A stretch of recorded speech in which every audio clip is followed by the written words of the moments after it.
Sa pagbabalik ng Thrilla in Manila, hindi lang laban ang hatid, kundi kasaysayan.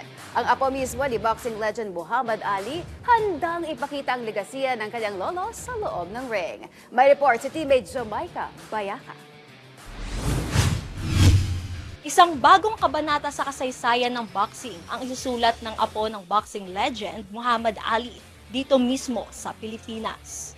Hindi na makapaghintay ang American boxer na si Nico Ali Walsh sa paparating na laban para sa golden anniversary ng ikalawang edisyon ng Thrilla in Manila. Kakaharapin nito ang Thai boxer na si Patumpong Singaroon sa isang bout na gaganapin ngayong October 29 sa Araneta Coliseum, ang parehong venue ng historikong laban ng kanyang lolo laban kay Joe Frazier noong 1975. We get to recreate history, so my grandfather was here 50 years ago, and I never thought we'd have, another Ali in the family fighting at the same Coliseum.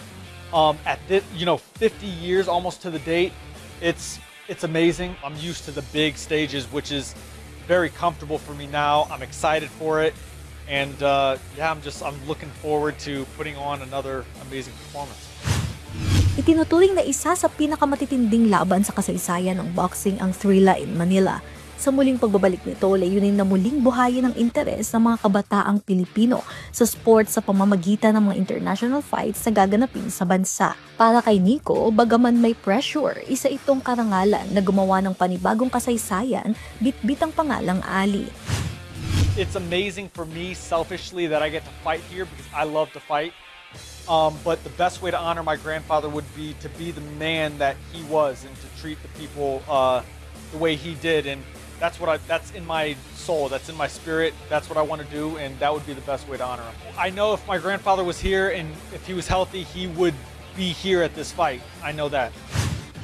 Samantala, sa bikri ng 25 anyos sa boksingerong si Ali, na mas makilala ng personalang pambansang kamao na si Manny Pacquiao na nag-organisa mismo ng nasabing event.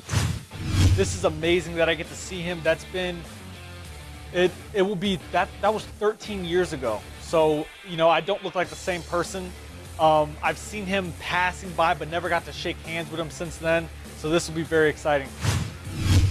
Habang naghahanda si Nico para sa kanyang papalapit na laban, dala niya hindi lang ang pangalang Ali, kundi ang bigat ng kasaysayang minsang sumikat dito sa Maynila.